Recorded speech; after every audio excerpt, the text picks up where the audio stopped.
We are live. Sorry, we're a couple minutes late here. It's all Troy Miller's fault because he's, I know we've he's been we've been waiting on Troy what for an hour. I mean, God. I know we've been sitting here having It coffee. Troy's just over there. He had some welding project to get done before he could join the stream. better. They know. Oh, that's cool. Well, cool. Well, as you can see, there's a new face in the crew for today's critique. Mr. Rob Knight, my good buddy, he's going to join us to help us critique this week's lineup, which was The Real You. You ready? You ready for this, Rob Knight? You ready to look Oh, at I'm these? ready. All Yeah. right, good. This is easy because I get to sit back because it's all about. They really don't need three opinions, so it's just you guys. You guys get to give opinions on stuff, and I get to be backseat and Cool. running the camera. So Rob, before we kick this off, give for the folks that may not know you, just give us a quick little background on who Rob Knight is.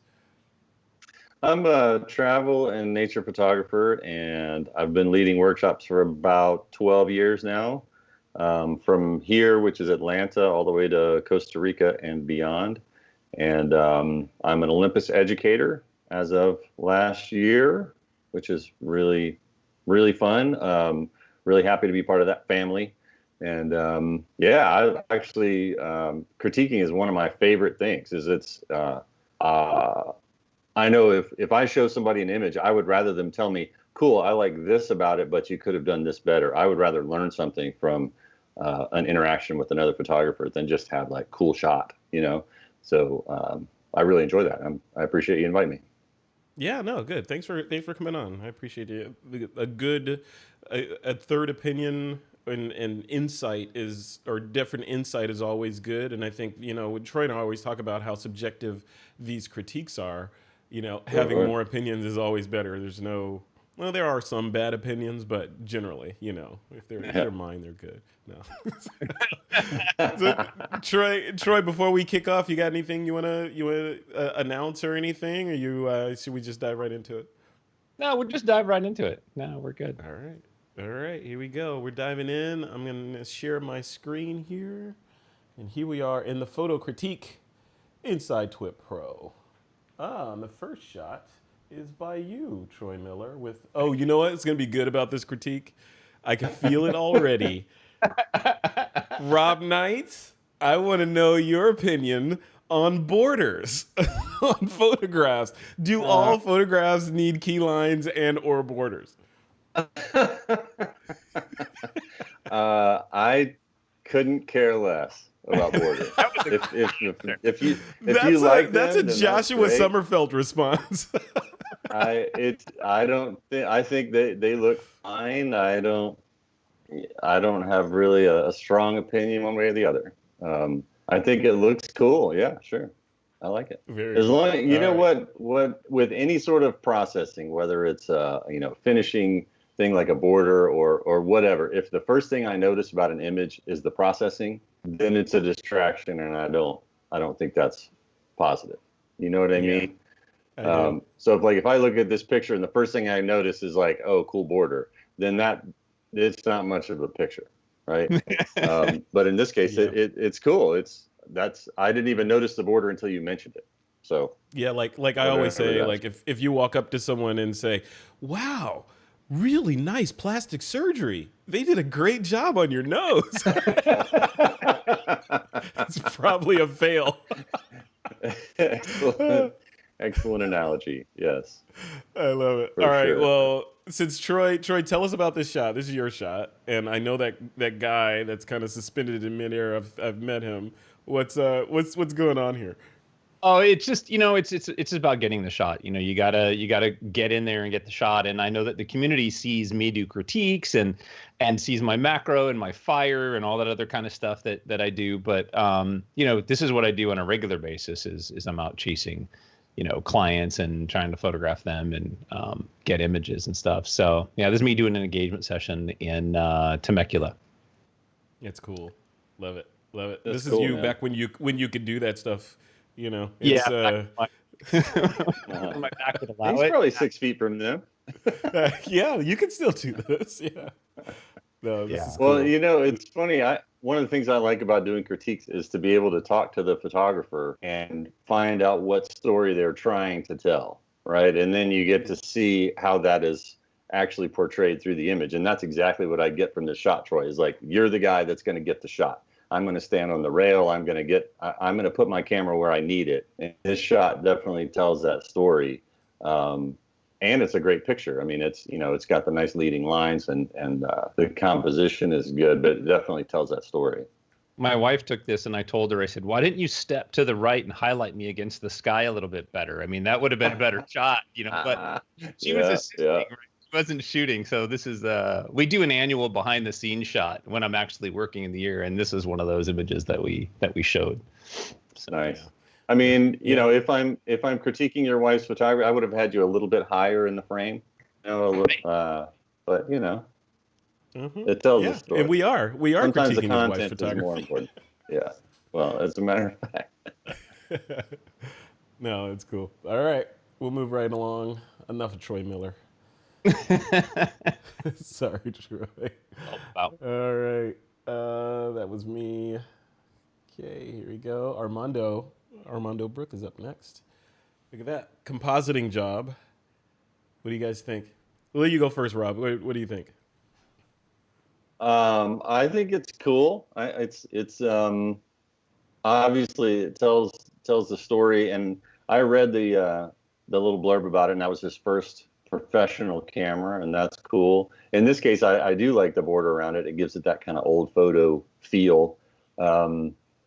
If I were going to do this, I would probably go a little bit lighter on the shadows, behind him and behind the camera. To a point, it helps to create depth and kind of sell the composite. And then past that point, it looks a little Photoshoppy, Mm-hmm. Mm-hmm. Mm-hmm.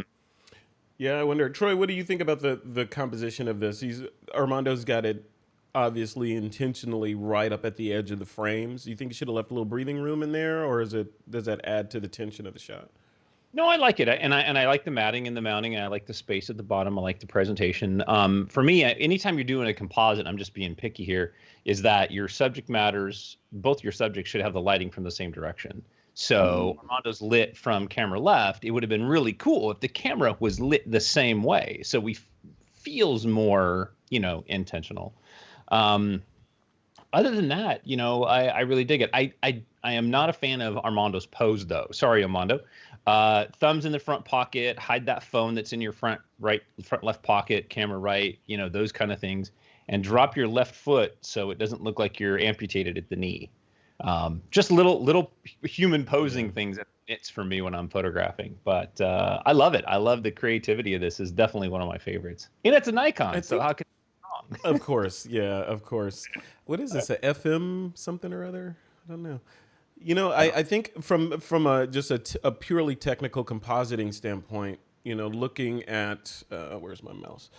I can see a little bit of an edge around his leg right here, and then the telltale sign of compositing is always going to be the shadow and the shadow work, right? And he's levitating because he doesn't have a connective shadow. Shadows under things are normally multiple shadows. There's a connecting shadow that solidly places the thing on another thing, and then there's a shadow that's cast by the light source. So there's multiple shadows going on that our eyes look for, and if we don't see them, we end up with levitation, right? So I think a little more shadow work on there would have kind of sold this illusion a little bit better. But I think that's true. And to Troy's point, that if the lighting was from the same side on the camera and on Armando, then the shadow would be a little more. It would be easier to blend because there's really no way to have realistic shadows if you have your two parts of your composite being lit from opposite directions. Right. Yeah, you're absolutely right. Yeah, when you're shooting them, if you're able to control the lighting on composites, the light has to come from approximately the same vector. I love what James Glennie said. He said he says, I love those past stickers on the old gear, up at the very top on the viewfinder. Yeah, I remember those.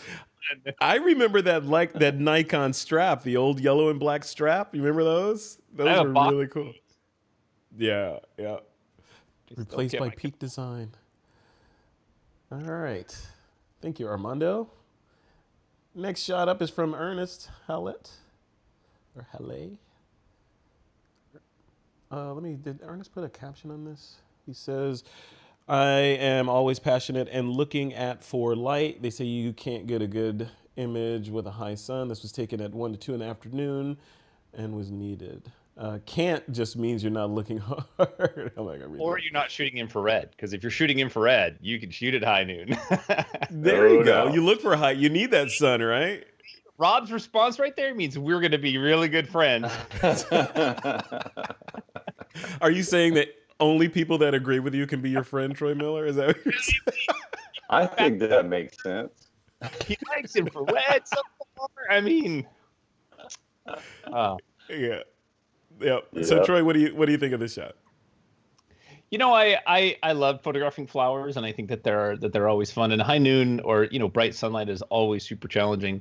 I'm really glad, Ernest, that you went in really tight on this and didn't show the surrounding grounds, because otherwise I think that would have been too distracting. The fact that you're in really nice and close and doing a macro shot is nice. I would probably vignette the outside edges of this a little bit more.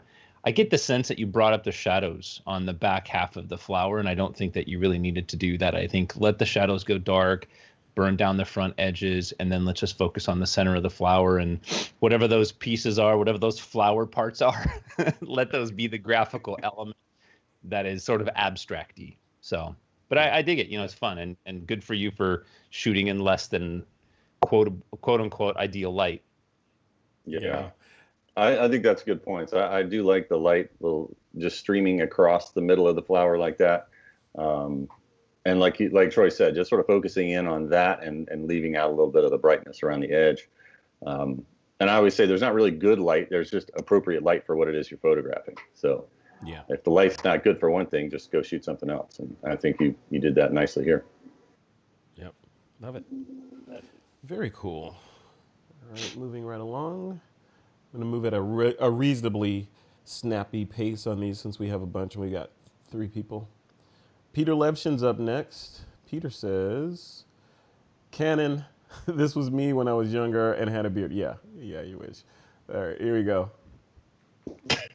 Troy, I'm going to throw this at him you. When he was younger, was he? Where were you peeing? This was you when you were younger. Okay, pre-diaper. So we all know Peter. Most of us know Peter. Peter's a good friend of ours, and he's a bit of a smart ass. I will say that those of you who have met Peter, he looked a lot like this in his youth. He was quite the bodybuilder and the surfer and quite the dude at the time. So I think that he's just playing some fun. I think Peter, you overcooked this image. You cropped off the top of this guy's head a little bit. I know you know better than that. So yeah, what do you mean? His head's not cropped. What do you mean? I can see his head. Oh, you know what? I got to click on it. I made the mistake in that photo. Yeah. Oh, yeah. No. Yeah. It's all in there. In all its glory, it's all in there. So. And this was color converted because I know he didn't have an infrared Canon. He didn't start shooting infrared till he got his Sony. So nice conversion. Yeah. You guys, Rob, have you done any infrared conversions? Do you have a body that's converted? Oh yeah, I've had 3 or 4. Gosh, I had a Canon. Actually, I still have a Canon G3 that was converted. That actually, for 6 megapixels, it rocks. And a couple of DSLRs that didn't really work out. I had a Lumix GX7 converted. It was really nice. And I still can't decide if I'm going to get my EM1 Mark II converted or if I'm going to just get a dedicated body for it. So just so you know, Rob, every time we say infrared, the community has to drink. Nice. Should have told me that. I would have mentioned my infrared conversions more often. I love it. Do you have an infrared converted camera, Frederick? I do not. I've been threatening to do it for years. I have a bunch of bodies that would be ideal candidates for it. I just literally, and I know how to do it. Troy's counseled me on how to do it and where to send it, the whole 9 yards. I just have not pulled the trigger and sent one of my babies off because they're all just sitting on the shelf waiting on me to send it. So I'm going to do it. I will do it. I'm interviewing Clarence on Wednesday from Spencer's Camera. Oh, I'm going to watch that. Yeah. Yeah. You have to tell us about that at the end. Give us all the details. Yeah, I'll do that. Right. Okay, the next shot up is from Karen Sweeney. Karen had lyrics in this, and as she said at the end of her post, she said, what did she put in here? You guys can just tell the audience to look up the lyrics. You don't have to read the whole thing. Thank you, because I'm not going to read the whole thing. But let's pull this up. Let's see. Wow. Loading. That's all right. You know what's going on? You know why it's taking so long to load? My nephew's in the living room playing Call of Duty right now. So, and I'm live streaming and Skyping. So, all right, Rob, what do you think? I like the concept. I think it could have been explored maybe a little bit more creatively. You know, well, I think maybe playing with the angle of it. It kind of is what it is. It's almost typography, but it feels like at a little bit of an angle. Like it's a cool idea. I feel like we just working with the textures a little more. Like maybe get in a little closer and distort the like question mark. Maybe get in closer to the dot and have the question mark fade off into the fade out of focus as it goes in, so you could still tell what it was a little bit or something like again, just something a little less just straight on about it. Even maybe she was tilting going the frame a little bit, so it's even and absolutely. I think that's probably the case. It feels like it's a little bit tilted, but not enough to be super tilted and not straight enough to be straight. Maybe it is, and it just doesn't. Choose one, right? Either get completely sort of low and distort it with a low angle, or shoot it completely perpendicular and straight down, but not in between for this kind of composition. Because the in between looks less intentional, right? Right. No, I hear you. Troy Miller, any thoughts on this one? Yeah, I agree with what Rob said. I mean, for me, I think that it's just the textures of the background and the flower petals. I'm assuming that's what those are. Or yeah, it looks like flower petals. But it just there's too much texture going on, so they're competing with each other. I think that if we had a simpler background, and I would love to see this shot like from far away where the question mark was small, and because I think that fits the lyrics of the words.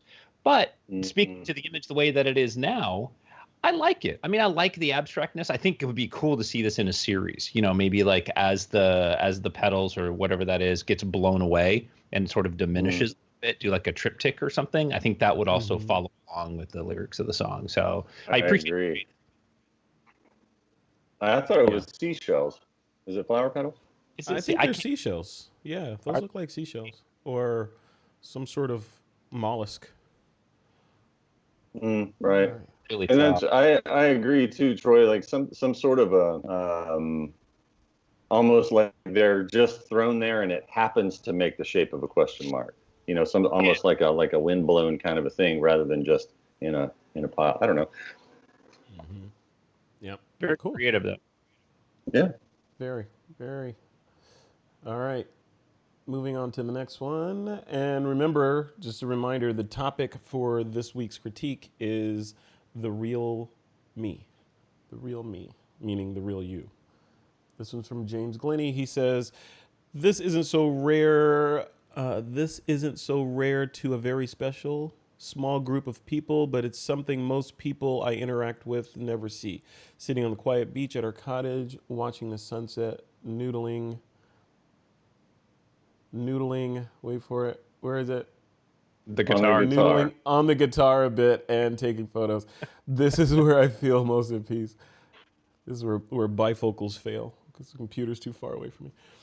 All right. Troy's going to love this one. It's got a border on it. I do. This is going to be interesting. Yes, I noticed the presentation. I like the presentation a lot. I would I love the fact that the guitar is there and that, and I just got to say, I just signed up for lessons, guitar lessons again after 4 years, Oh, 8 years on. I'm doing guitar lessons, so once a week I've got guitar lessons, so I'm stoked.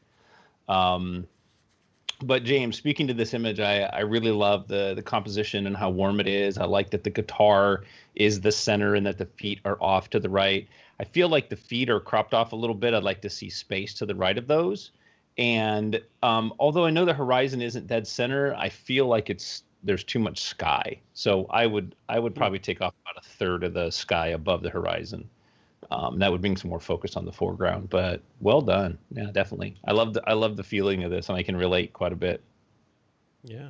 Rob Knight? Yeah, I agree, man. The feeling is really well captured here, but I also agree that the bottom right corner feels a little bit cramped. Just a little bit more space there. If the whole frame were moved down a little bit, and like Troy said, cut off some of the top of the sky is kind of gray, doesn't really add to the mood or the story. You could lose that, add a little space to the right of your feet. Might just tell the story a little more specifically, but I like it. I've actually been my COVID project has been the ukulele, so Nice. it's been a lot of fun Look at because I that. can You know, I've travel always, with it more because I've taken uh, my guitar on, to workshops and stuff, but it's just a pain. I don't want to have to worry about carrying an acoustic guitar, in an overhead bin and things like that. But a ukulele fits anywhere. It's awesome. You buy a I was gonna three. say, I've been trying to learn I want to learn blues guitar. Uh-huh. Just Yeah. the his Sure, name is sure. Troy Miller. He had a bald head. I want to learn that. And Rob Knight, it's almost a prerequisite that you play guitar, right? Because you are the cool Yeah. ex-tattoo artist. You got tattoos, used to ride a motorcycle. Now you go to Costa Rica. You're the cool dude. So you gotta, come on. Right. You gotta, I I'm can see you sitting I'm around actually I'm a actually a bonfire in drummer. Costa Rica. Yeah, I'm actually a drummer professionally. I've played the drum since I was a kid, but number one, you can't really sit on the couch and like bang out a song on your drum kit while you're watching TV, and you're not going to take your drums out to the beach and just bang out a song while the sun's setting. It's not quite the same feel as a guitar or a ukulele for sure. Yeah, yeah. No, for sure. Or you can get electric drums, right? Then no one can hear them. Just, they have a Yeah, little. they're so easy to travel with. Right. But Yeah, actually, cool. Troy, I do have a three-quarter size guitar, three-quarter scale guitar. But even then, it's still twice the size of a ukulele. Yeah, I have a three-quarter ovation that I love to play. I bought it from my daughter when she was taking lessons with me, and it was a lot of fun. So Look at Yeah. that. As if we planned it. As if we Fun, planned it. fun, fun. After James Glennie's Segway guitar, Central. up comes Mark Charette. Let's see. Call of Duty's going to let us play this. Okay, here we go. Rob Knight, what do you think? Cool. I like it, man. I like the way you framed the bridge in the foreground really tight. Um, I like the fact that it gives the guitar sort of a scale to it. If I'm nitpicking, I would like to see a little glint off of the headstock, just so it doesn't look like it kind of fades off into nowhere.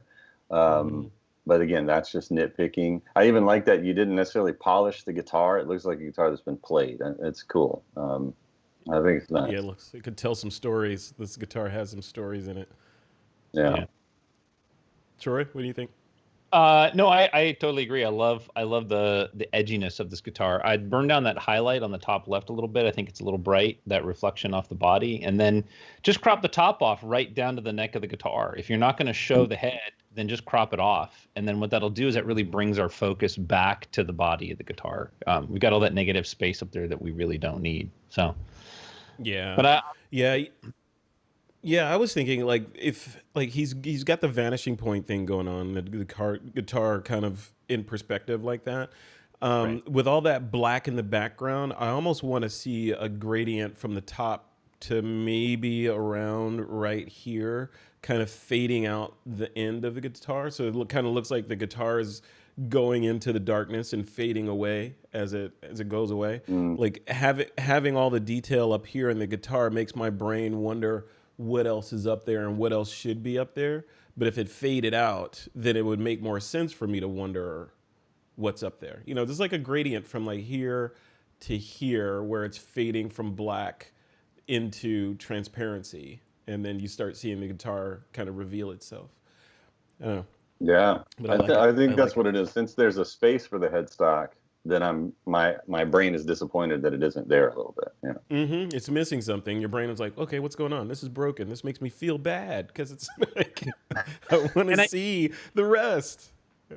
And I do like the fact that, you know, the center of the guitar is in focus, but it bothers me that the bridge, the front most of the guitar is not in focus. And I think that instead of having the far end of the neck infinity, I think you should have shifted your focus, you know, close and middle and let the far ground fall out of focus. Right. So let the neck. That's the other thing. Yeah. Yeah. I agree. I agree. Weird foreground is that soft, and then the rest of it is in focus. Yeah. Yeah. So either a gradient from dark to transparent, or do it with focus and have a fall off. Yep. Love it. Look at all these opinions. See? Light on fire and then photograph it on fire, because, you know. Yeah, Rob, you got to know that about Troy Miller. Troy's a Rubik's cube of personalities. So he's got the photographer, the welder, the pottery maker, now the guitarist. He's a dad, a husband. He's got all that stuff going on. To be honest, I have bought 2 guitars that I had full intent of lighting on fire for a photograph. And they played well enough that I just couldn't do it. You know, I just couldn't. Yeah. That's awesome. So your normal critique is, well, if that was on fire and had a border around it, I would like it a lot better. There you go. That pretty much sum it up. Yeah. And infrared or black and white. Yes. Right. Got it. All right. Next shot is from Michael Rhino. Michael says, the real me critique, the dog and me doing what we love to do during a January sunrise at Grand Staircase, Escalante, Utah. This is a self-portrait shot with my second camera on a tripod. Should have clicked that before. On a tripod with the use of the camera timer. Cool.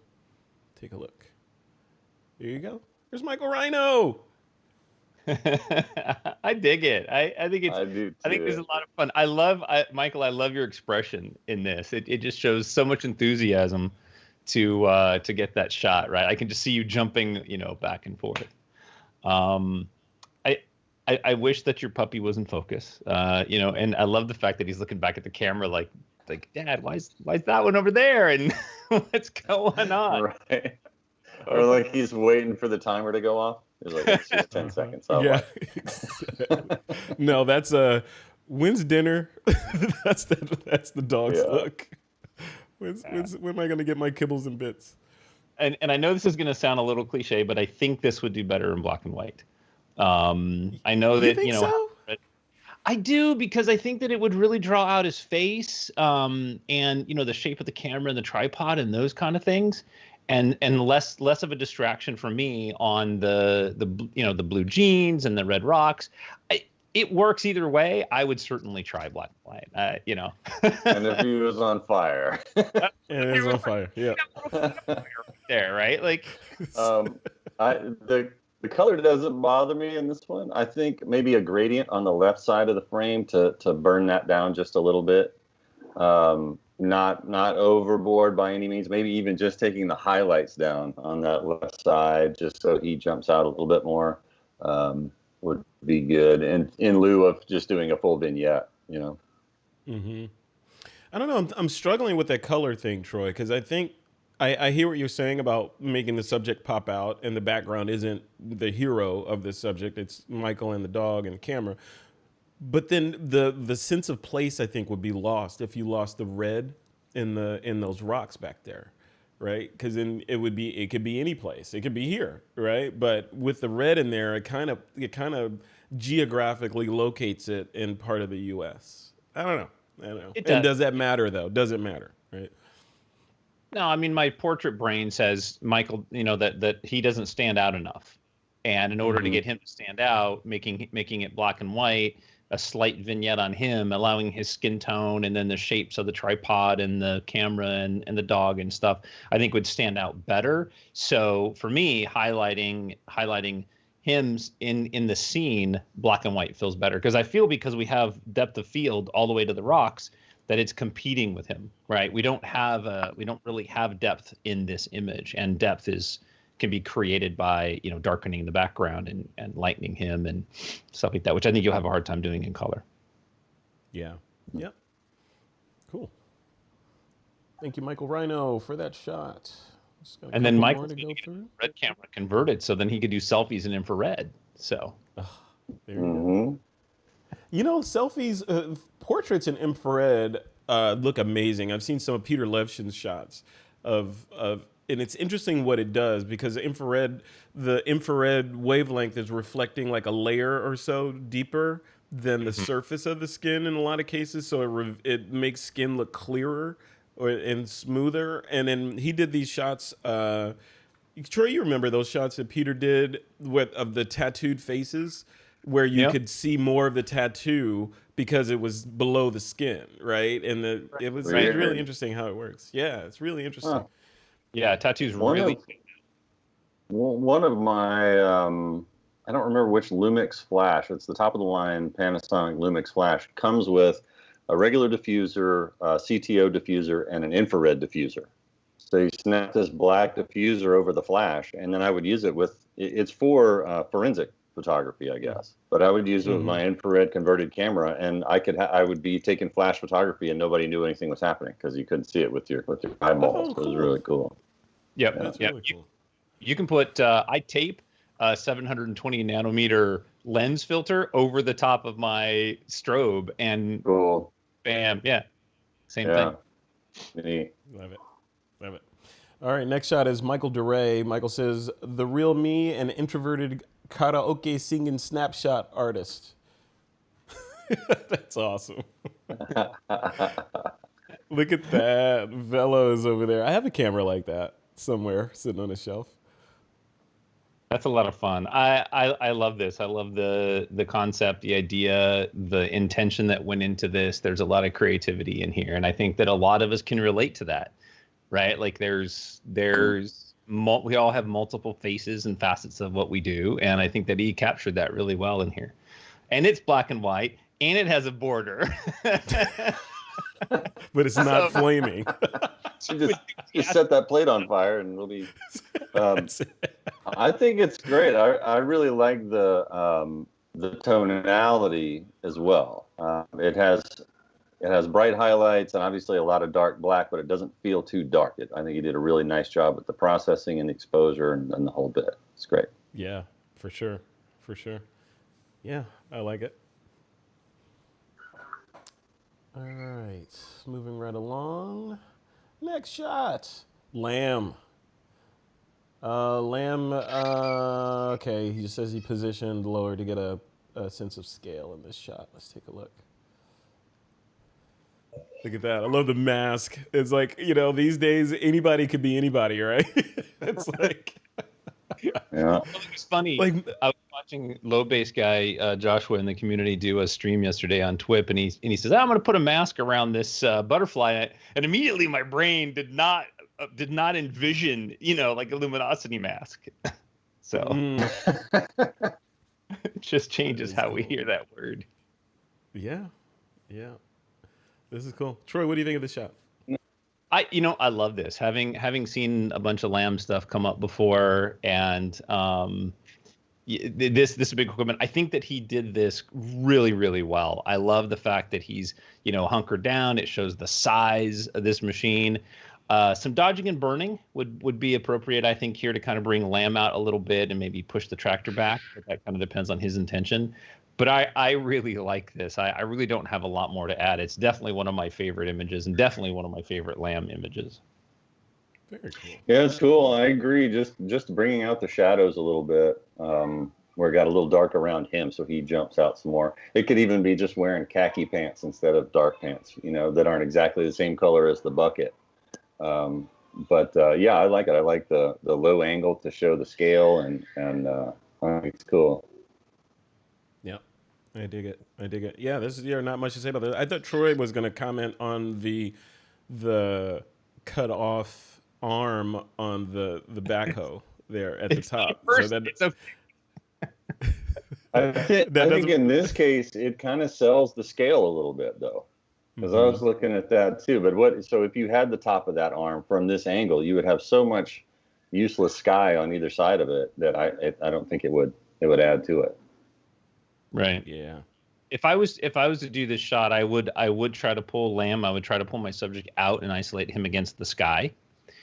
Because right now, if you pulled him away from that bucket a little bit and put him against the sky, he would be a little more prominent. And then you could actually move away from the tractor and the bucket, maybe get the whole arm in there or something like that. Either way, I think you did a great job. Yep. If this was an Armando Brooks shot, I think he would have composited Lamb in the cabin of the backhoe as well as in the front. So he's driving and posing in the foreground. But yeah, I dig it. This is a cool shot. Definitely. Someone said this could be an album cover. Yeah, I think that is true. It's very cool. All right. Next shout out is from Eric Pronsky. Eric says, let's take a look. Chair by a window. Image taken in my hotel room in Cholula, Mexico before the shutdown. I think that was last. Yeah, before the shut. Was this last? Did we do? Yeah, that was last week's. Oh, this was last week, was it? Oh, yeah. Okay, so I think we made it all the way through. Yeah, that's it. Yeah, those are last week. You're just so enthusiastic. You just want to get more Rob feedback, which I agree. I know. All right. So, what's our favorite? Do we have a favorite for this one? You guys, I'm gonna let you guys choose your favorites. We'll let Rob pick. Rob should go first. Rob, you're the guest host. I'm scrolling through. Wow. I hate to keep making you scroll, but keep scrolling.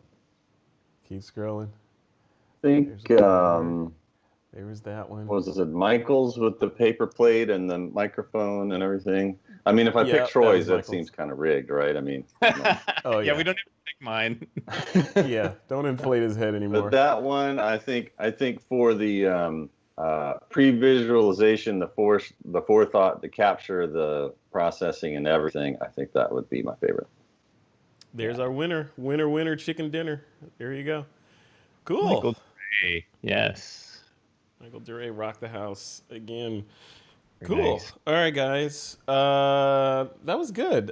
What'd you guys think? I mean, that was the first time we've ever done kind of like the three-way critique. Was that good? Was it too much? Community, let us know in the chat. Was that good? Do you like more voices, fewer voices? Let me know. This is I want you at least to have the illusion that this is a democracy, at least. Kind of like the U.S. Frederick is the shadow government of TWiP. So I am the Illuminati over here. Making things happen that you don't know. Well, cool. Frederick, well, good. Well, and Johnson Bilderberg. Okay. All right. Hey, Michael Duray's in the chat too. Congratulations, Michael Duray, on your shot. Thank you for submitting that. Congratulations. Yeah. Cool. All right, Rob, thank you for coming on and doing this critique. I know you got some homeschooling to get back to, so I'm gonna, end this quickly to be respectful of that. Rob Knight, any parting shots? Like, what do you have going on that you want people to know about and that sort of thing? Man, I'm working on a series of basic photography tips on my YouTube channel, and I would love to have some feedback from the community as far as if there's any little bitty things. Like my first one last week was about how to hold the camera correctly to keep it still with regular lenses, with telephoto lenses. I'm going to talk about exposure, like really brass tacks, stuff. Nothing, it's not going to be a 3-hour class. It'll be a 5 or 10 minute here's this thing, here's that thing. So if there's anything specific you guys want to know, have questions about, let me know. You got it. Cool. Thanks for coming on, man. I appreciate you coming on. Yeah, Yeah, very cool. thanks for having me, man. Nice meeting you, Troy. I'll see you later, man. Me too. Yeah. Hey, Troy Miller, any parting shots for you before we close it off? I have an interview this Wednesday through IEPBV. You know, I do that weekly or bi-monthly interview. So this time I'm going to be interviewing Clarence Spencer from Spencer's Camera, who does all of the infrared conversions, the ultraviolet conversions, the astrophotography conversions, and we're going to be talking about how to photograph the Milky Way and with the converted cameras and just infrared in general and just that kind of conversation. So we talk about it a lot, but I thought, why not have an expert who actually knows how to convert them and use them? So yeah. So I'll post that in the community. Cool. Perfect. All right. All right, gentlemen. Next week's critique topic, we already picked it. And FYI, it's actually listed right now. If you go to thisweekinphoto.com/live, actually, if you go to thisweekinphoto.com/live right now, you will see the broadcast kind of Inception style of what we're doing right now. So, and below that embedded YouTube video of this here live stream is the upcoming critiques. So the next one, right after The Real Me, courtesy of Troy Miller, is Film Noir. Troy, tell us about Film Noir. What is the Film Noir? What's that all about? It's sort of a, like a classic movie style. It's, without getting into the definition of what film noir is, but, you're really talking about, like mystery and espionage and dark shadows and contrasty scenes and a lot of mystery and things of that nature. So I figured, the community has responded so well to some of our more challenging topics. I thought, let's just keep pushing that. And of course, film noir is black and white, so there's a little bias there. So yeah, but not necessarily bordered, right? No, it doesn't have to be bordered. It's okay. All right, well, cool. All right, guys, so we'll end this one right here. And that's it. Rob Knight, I'm going to put you on the hot seat. You're going to have to agree to come back on again if you're up for it. They win. Yeah, that was fun. Okay. All right, guys. Thanks, everybody, for participating in the chat. It was great to see all your faces in there, your icons at least. And we'll see you guys next time and possibly at the member mixer, I guess. All right. Take care, guys. You guys have a good week. Bye. Thanks. Yeah. Okay. Ending broadcast now.